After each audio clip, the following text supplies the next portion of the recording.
इलाहाबाद उपचुनाव को लेकर के 30 तारीख को वोटिंग होनी है। मात्र ही 10 दिन बचे हैं। 10 दिन के बाद 11वें दिन जो है वोटिंग होगी। कांग्रेस के वरिष्ठ नेता अशोक अरोड़ा हमारे साथ में हैं, हम उनसे बात करना चाहेंगे। अरोड़ा जी, जिस प्रकार से पवन बेनीवाल जी कांग्रेस की तरफ से यहाँ पे उम्मीदवार हैं, लगातार प्रचार भी पूरे जोर शोर से कर रहे हैं। कांग्रेस किन मुद्दों को लेकर के ग्राउंड पे जा रही है जो पिछले यहाँ पे मंत्री एमएलए रहे हैं वो नहीं करवा पाए हैं? देखिए, एलनाबाद उपचुनाव जो है वो केवल एलनाबाद के लिए नहीं है। आज पूरे हरियाणा प्रदेश की नज़र एलनाबाद उपचुनाव पे लगी हुई है, क्योंकि किसान आंदोलन के बाद ये पहला चुनाव आया है। हरियाणा प्रदेश के बॉर्डरों पे किसान बैठा है। 600 से ज़्यादा किसानों ने अपनी शहादत दे दी है और हरियाणा प्रदेश में बेरोजगारी बढ़ रही है, युवा परेशान हैं, हरियाणा प्रदेश में क्राइम बढ़ रहा है। तो आज इन मुद्दों को लेकर हम इसमें आए हैं, क्योंकि विकल्प जो हरियाणा प्रदेश के सामने है वो केवल कांग्रेस पार्टी है। आज हरियाणा प्रदेश के लोग इस सरकार से, गठबंधन की सरकार को छुटकारा चाहते हैं और निश्चित रूप से एलनाबाद चुनाव में उसकी नींव रखी जाए। जिस प्रकार से बीजेपी एलनाबाद में प्रचार कर रही है, आगे पुलिस पीछे पुलिस फोर्स तक पूरी है, पूरी फोर्स में किस तरीके का माहौल जो है एलनाबाद में बीजेपी के द्वारा बनाया जा रहा है, जेजेपी के द्वारा बनाया जा रहा है? ये प्रजातंत्र के अंदर अगर एक उम्मीदवार या एक नेता या मंत्री या मुख्यमंत्री एमएलए लोगों पे वोट मांगने ना जा सकें, तो आप इस बात से अंदाज़ा लगा लो कि उनके प्रति कितना गुस्सा है। पूरा गुस्सा है और ये चुनाव आयोग को इस पे संज्ञान लेना चाहिए कि ये वोटों को प्रभावित करने के लिए, वोटरों को इस प्रकार से इतनी फोर्स के साथ जा रहे हैं। इसके कोई मतलब नहीं है। ये मैं पहले आपसे कहा था कि आज प्रजातंत्र को खतरा है इस सरकार से। डेमोक्रेसी में ये थोड़ी होता है हर एक को वोट मांगने का अधिकार है, जाए वोट मांगने, क्योंकि पुलिस को साथ लेकर जाना पड़ रहा है। तो कहीं ना कहीं इनके मन में जो इन्होंने कुकर्म किए हैं हरियाणा प्रदेश के अंदर, वो इनके सामने है, इसलिए पुलिस का सहारा लेकर जा रहे हैं।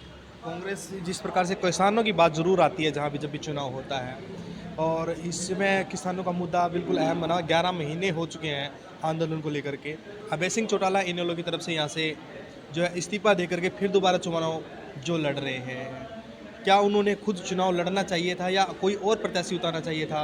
दूसरी बार वो एक चीज़ बार बार मांग कर रहे हैं कि मैंने तो किसानों के लिए इस्तीफा दिया था, कांग्रेस के जो विधायक थे उन्होंने इस्तीफा क्यों नहीं दिया? अगर वो इस्तीफा देते तो सरकार के ऊपर असर पड़ता।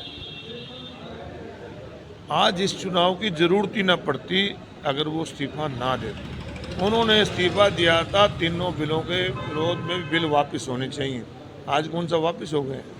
और कांग्रेस पार्टी तो इस सरकार के खिलाफ नो कॉन्फिडेंस मोशन लेकर आई थी, परंतु सरकार के खिलाफ वोट देने की बजाय वहाँ से इस्तीफा दे के आना, तो कहीं ना कहीं सरकार की मदद करने का काम किया उन्होंने। इस चुनाव में कांग्रेस की तरफ से कहा गया था, मीटिंग चल रही थी यहाँ पे हाई लेवल की, उसमें कहा गया था अभय चौटाला ने जब इस्तीफा दिया था उन्होंने कहा था जब तक तीनों कृषि कानून वापस नहीं हो जाते तब तक वो विधानसभा का मुंह तक नहीं देखेंगे। जब हमने इस बारे में उनसे सवाल किया तो उन्होंने कहा था कांग्रेस सबूत लाए।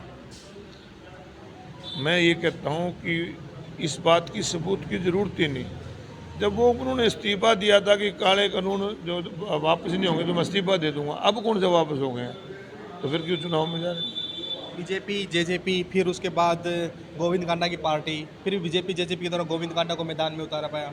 क्या कहेंगे, वो कैंडिडेट नहीं था उनके पास में? दोनों पार्टियां चुनाव से भाग गई, तीसरी पार्टी का सहारा लेकर और अपना सिंबल देकर आज उनको मैदान में उतारा है। इससे आप अंदाज़ा लगा लो कि सरकार की क्या पोजीशन है।